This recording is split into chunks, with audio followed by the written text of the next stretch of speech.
Ladies and gentlemen, in politics, nothing happens out of a mere coincidence. There is always a well-choreographed script behind every political move that happens in a county or in a country. There is a talk in town of impeaching the truthful man of God, Rigathi Gachagua, who is the sitting deputy president of the Republic of Kenya.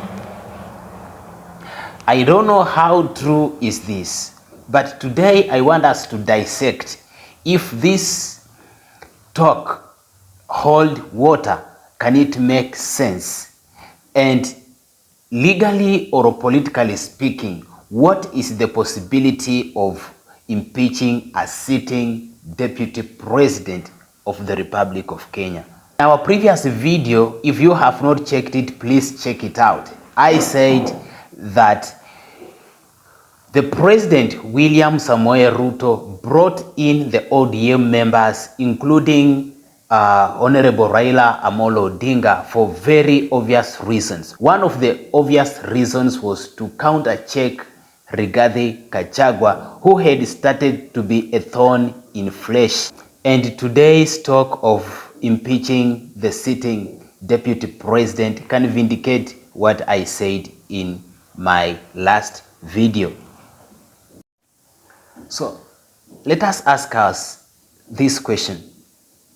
Is it possible to impeach a sitting deputy president? Legally, yes, very possible. Politically, yes, very possible to impeach the sitting deputy president. But is William Ruto going to pull his trigger to impeach his deputy? My answer is a big no. I say no legally because the charges that I have seen the members of parliament who want to ouster the sitting deputy president are very trivial matters. For example, they say they want to impeach him because he was against the finance bill, that Rigathi Gachagua was against MPs voting or in support of the finance bill. I don't think that can meet a threshold to have violated a constitution, despite him being a member of the executive, but he still remains a Kenyan citizen and he has his right. Another reason that I saw was that he tried to incite the people from his region, to the farmers, to demand for better payments, to demand for better payments in terms of milk, coffee, cotton, etc.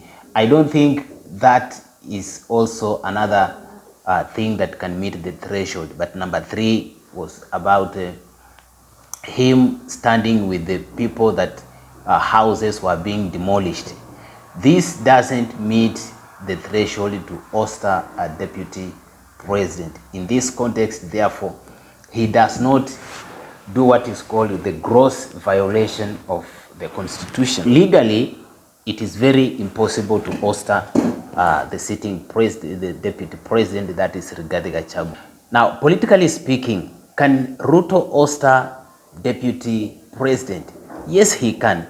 But can he? Is it possible? No, it is not possible.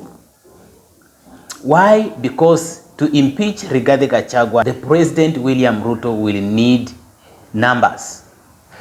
So he thinks that because he has brought in the ODM members, he have the numbers. But he doesn't. In a real sense, the ODM MPs alone cannot help Ruto to ouster Rigathi Gachagua. Remember that not all Azimio members are in support of the ODM nominations to the cabinet. Jeremiah Kioni has rejected. He has said he's not boarding. Kalonzo Musyoka is not boarding.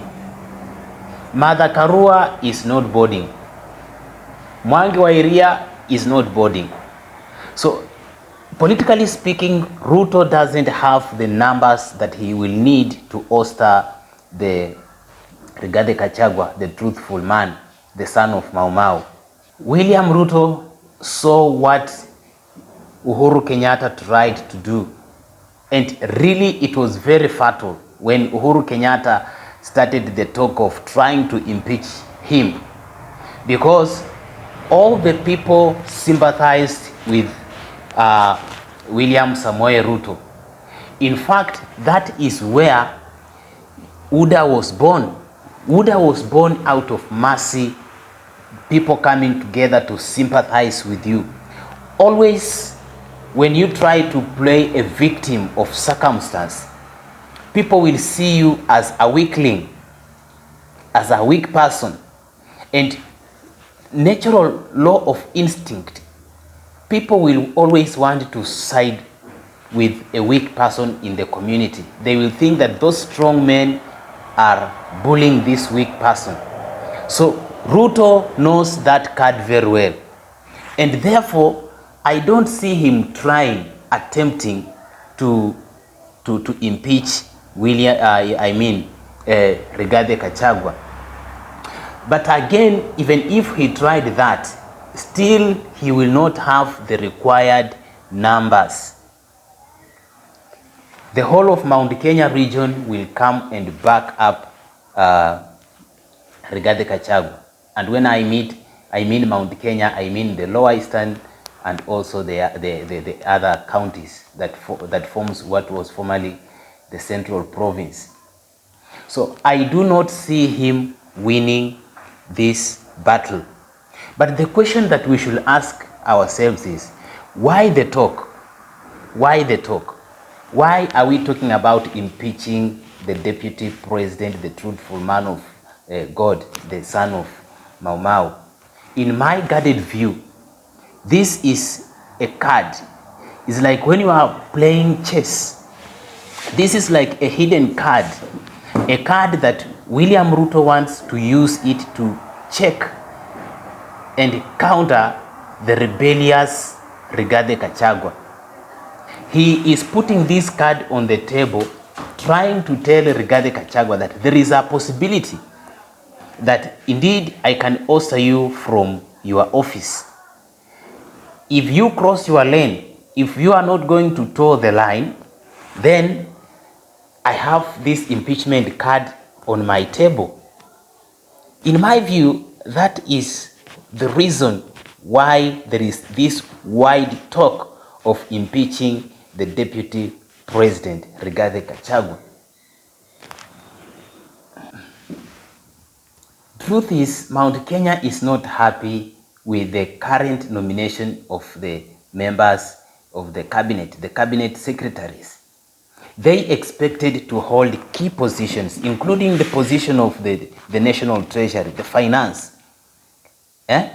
But why will William Ruto take this key position from the Mount Kenya and put it in the hands of Raila Amolo Odinga, a ministry which runs the country like the Ministry of Finance? You will have wanted that this ministry will be in the first vision carriers, the UDA members, the bottom-up guys, the guys that understood very well the manuscript of the UDA manifesto.